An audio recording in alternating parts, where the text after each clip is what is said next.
Hello again.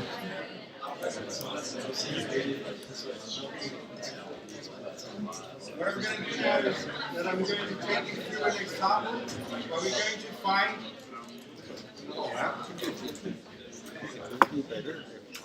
Stop this. Okay, is that better?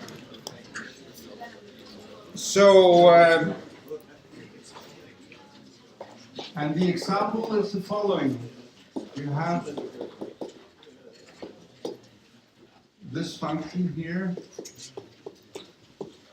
1 square x squared plus 1 4 y squared, and then plus 1/2 x squared y squared, and then you have minus 2/3 x cubed, and minus 2/3 y cubed, and then plus 2. You see, this one here is not a quadratic polynomial. You have cubic terms. So what you want to do is that you start by finding the stationary points.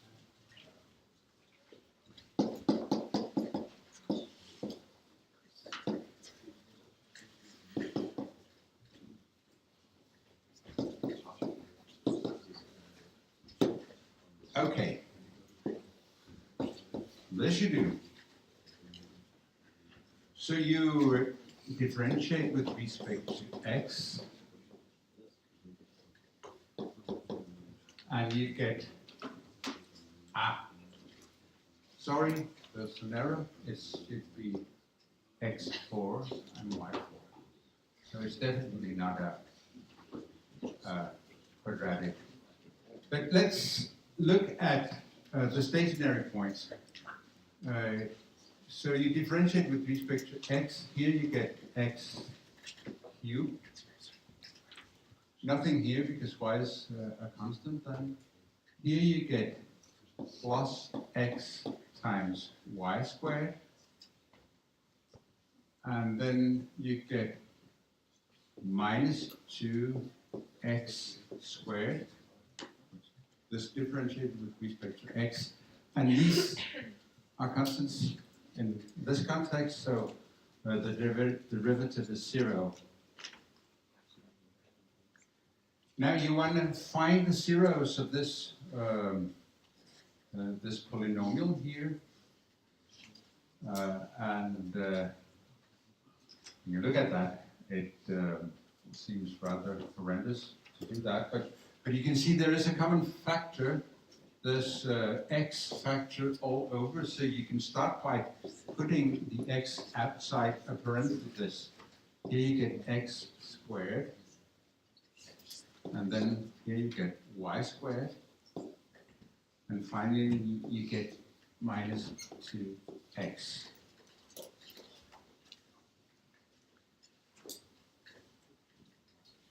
Remember the thing about completing the square? And this is something you have to look at and think this is a good thing to do. Because if you do this, then in order to include this into a square, then you take x minus 1 squared. Then you get x squared minus the double product, minus 2x. But then again, you get plus 1. You have your y squared. You get plus 1 from this parenthesis here, so you have to subtract 1 in order not to change things. Now, the stationary point you get by putting this equal to 0, and then you use the 0 rule. If this should be equal to 0, then one of the factors should be equal to 0. So either x is 0 or x minus 1 squared plus y squared is equal to 1. I just put this on the other side. So you have these two solutions. You have to find the zeros of this as well. Now, the thing here is that there's total symmetry between x and y. So whenever you have a fourth term here, and next you also have a fourth term in y. And so you can interchange x and y. You can also do that in the solution. So the solution of this one would be either y is equal to 0 or x squared plus y minus 1 squared is equal to 1. So you have these two solutions for the two derivatives here, but they have to be valid at the same time. So let's see if we can find these points here.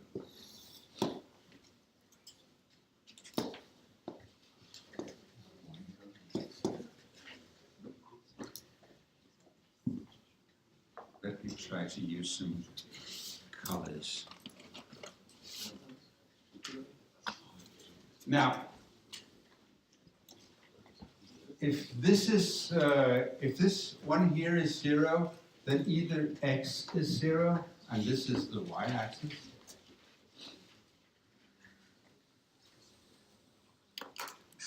or this is valid. This is a circle with center at 1, 0 and radius 1. So if I put the center here, then it will look something like this.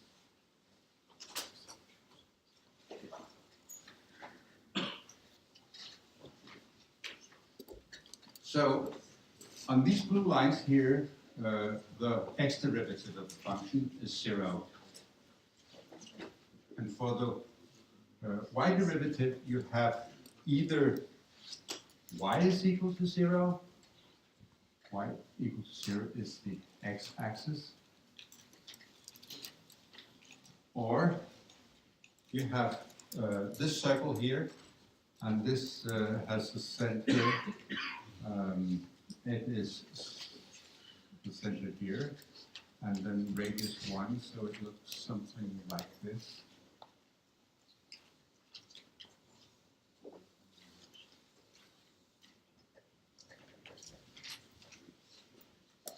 Okay. So you have, well, the blue line cuts the red line here at 2, 0, and also here at 0, 2, and here it cuts at 1, 1, and finally here it cuts at 0, 0. So you have 4 stationary points for this function.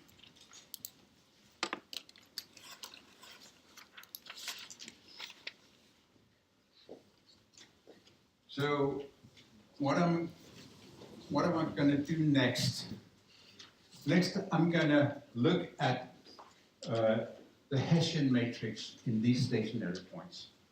That is, I compute the second derivative. I can use this one here. I get 3x squared from the first term, and then plus y squared, and then minus 4x. And here again, there's perfect symmetry, so I can interchange x and y here. And finally, I want to take the x derivative here and differentiate with respect to y. I get 2xy.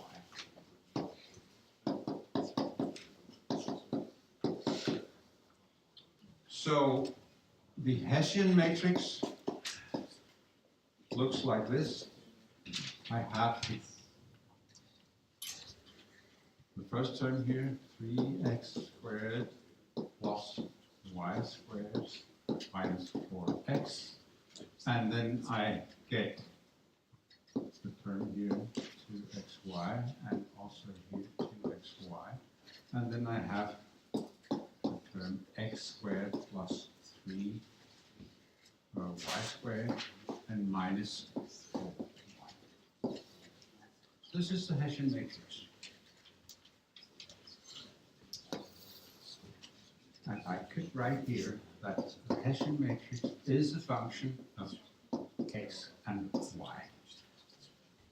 So now I can go on and compute the Hessian matrix in each point.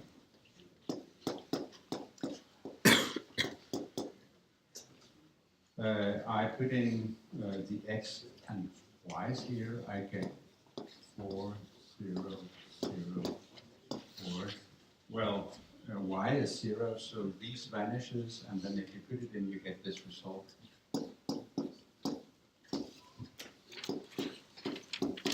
And you get 4, 0, 0, 4, also here. And then if I take this function, I get 0 to 0, and then finally I get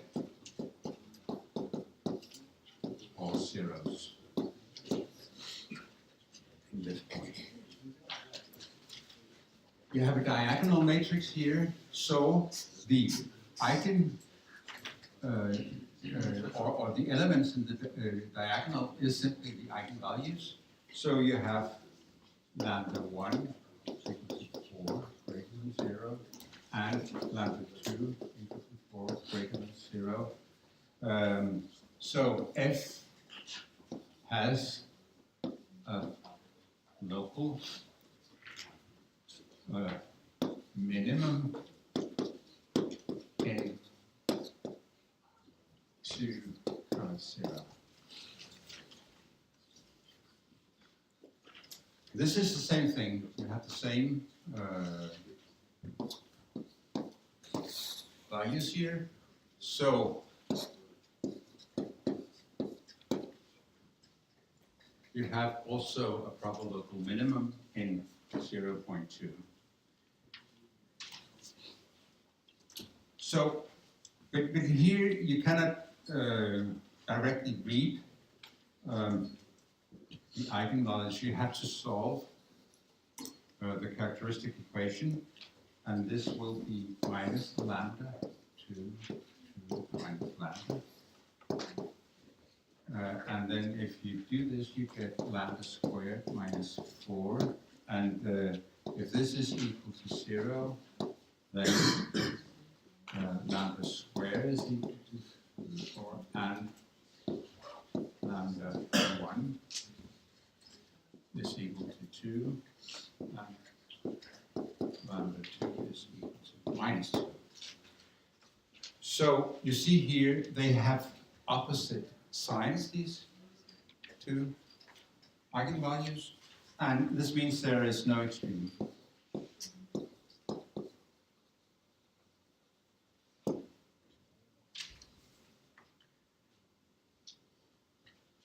The final one here, you have that lambda 1 and lambda 2 is 0, and you cannot tell anything from the Hessian matrix about how the function looks. But I have a Maple demo that will show this. Let me try to put this up.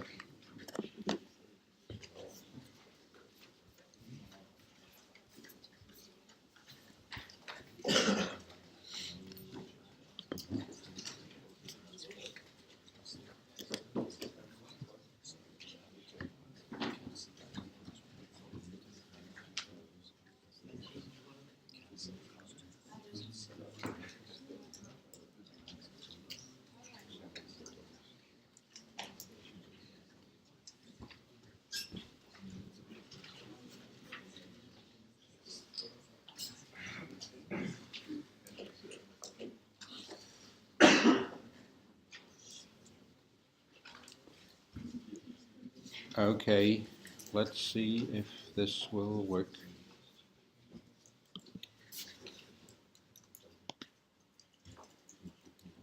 So this is the function that I have been looking at, and then you solve these two equations that are the derivative of the function in the x and y directions, and then you solve it, and you find the four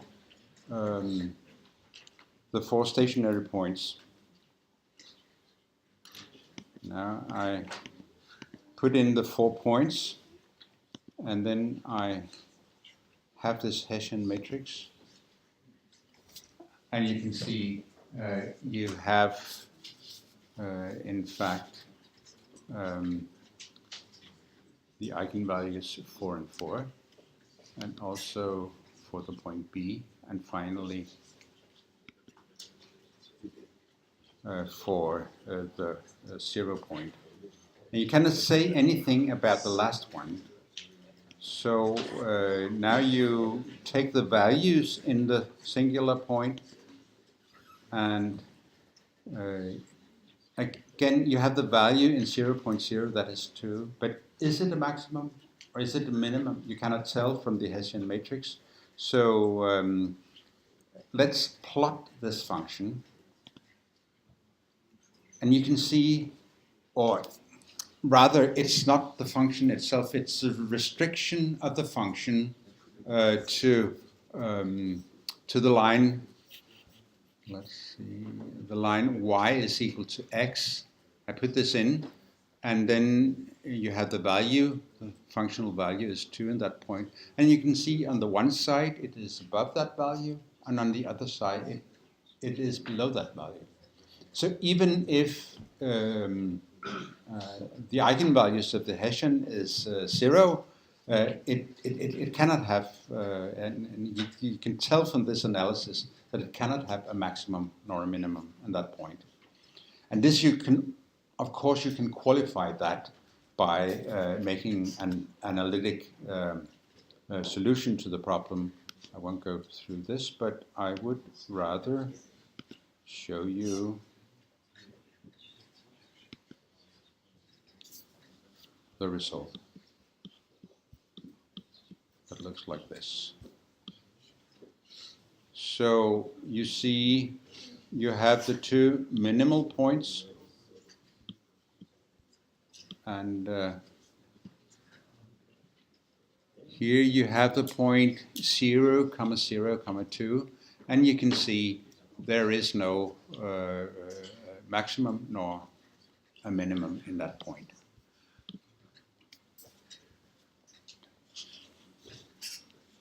Okay, I just shift again.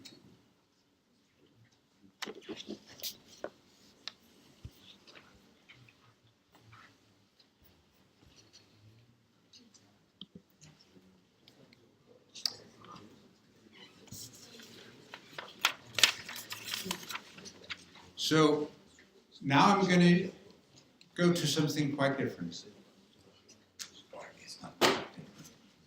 But what we are looking at now is maximum and minimum on a compact set. I call it Gmax, that is the global maximum, and the global minimum on a compact set. And this compact here means closed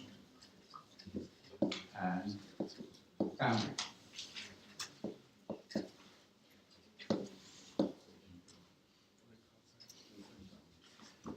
And I'll start with a theorem.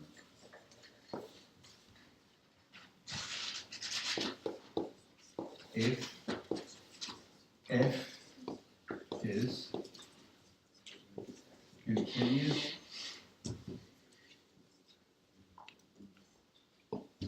on a compact set set M, then F has a global maximum and a global minimum on M.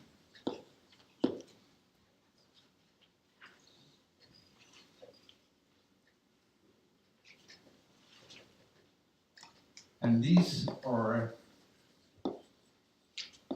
attained, that is, these values of the function you can compute in either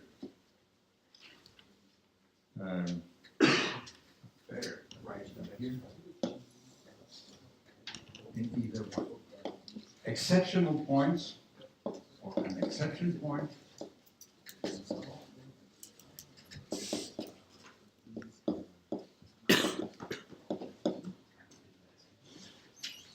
and this is the point where f is not differentiable.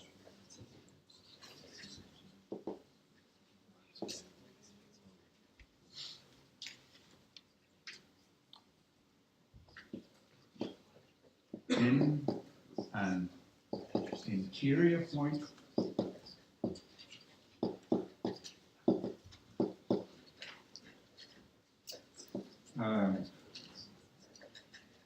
or no, sorry, in a stationary, it's also interior, but a stationary point in the interior of M. And finally, at the boundary.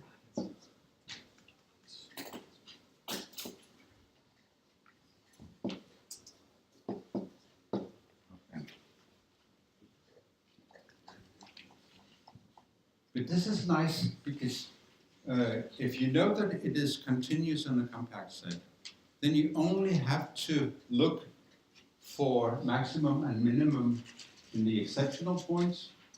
You have to find the stationary points in the interior of the domain, and then you have to make a boundary investigation. And you make a boundary investigation by looking at the restriction of the function to the boundary of this domain. Now, if moreover M is connected, then the range is F, that is the image of the set M, is the closed interval from G mean, the global minimum, to global maximum. I can draw it here. If you have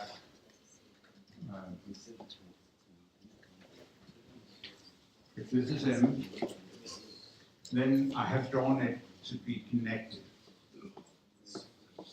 Because if you are at a point, you can take a continuous curve and reach any other point in M. If the domain looks like, say, this, you have some different entities.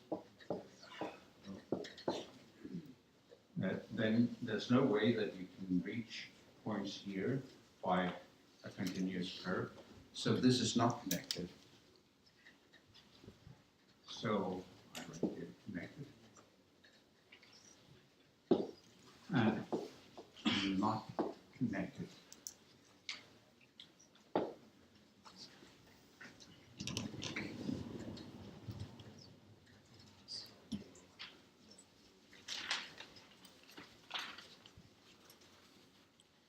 Now I'm going to start on an example here. We're given the function y squared minus y minus x, y, minus x squared y, and then plus x squared. And we are given the set here where minus 1, or x is between minus 1 and 1, and y is bounded by x squared.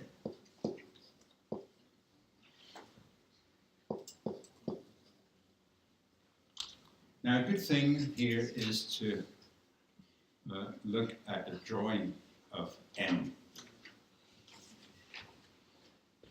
So let's find out how it looks.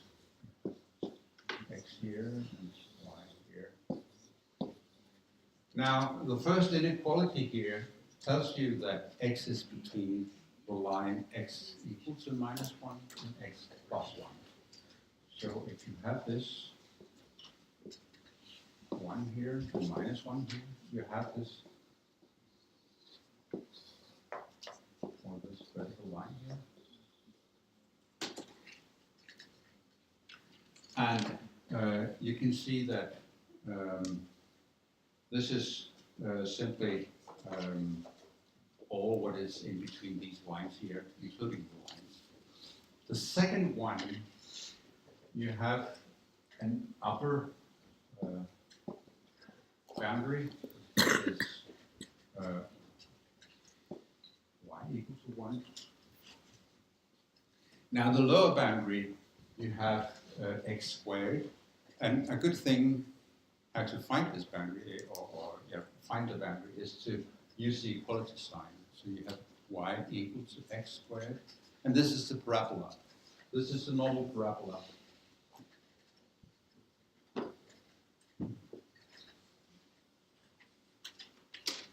So your M is this part of the xy thing. This is clearly bounded. You can draw a circle that includes all of it. And it is closed because all of the boundary, so there's this one, this one, belongs to M. So it's compact. M is a compact set. So we know before we start our investigation that there is a global minimum and there is a global maximum. Because this function here is continuous.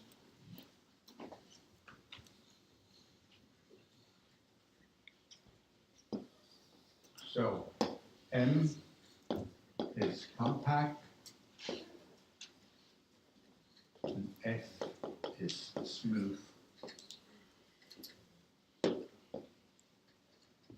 And we want to find G max and G min.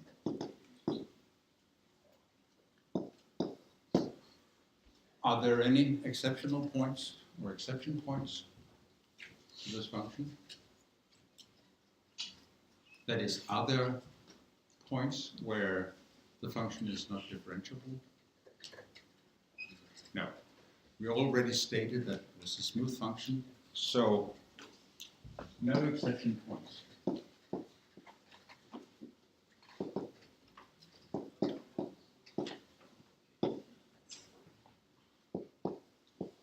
Stationary points.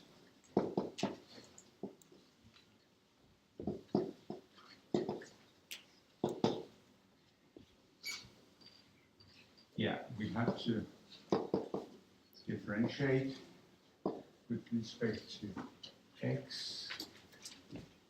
We get minus 2xy, that was this one, and then plus 2x. So I can write this as 2x,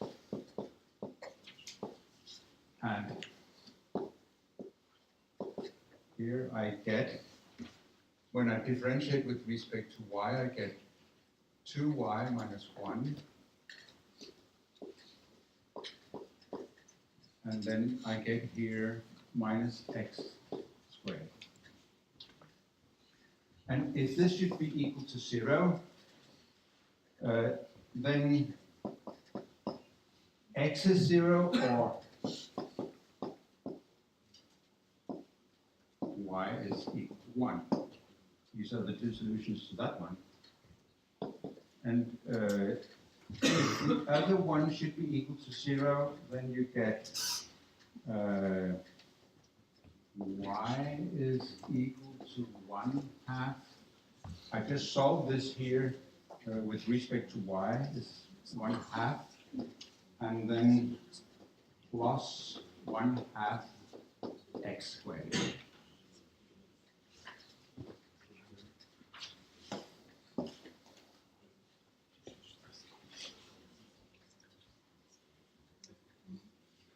So let me see how this looks. X equal to 0 or y equal to 1. That will give you this line here and this line here. The other one here is a parabola, and it has the vertex in y equal to 1/2, and then it goes through the point if x is equal to 1 or minus 1, it goes through this point. So this is the other 0 curve for the derivative. So in fact you have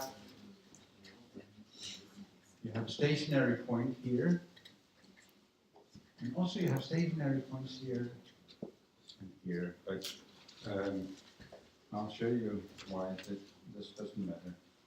So I can say now that there's only one stationary point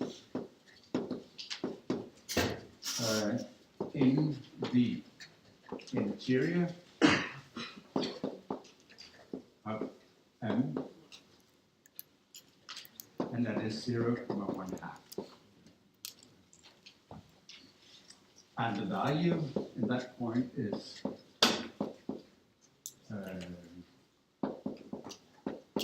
minus 1/2. So now we're almost complete, but we still need to look at an investigation of the boundary. And I'll take a break for 5 minutes, and then I'll continue with this investigation on the boundary.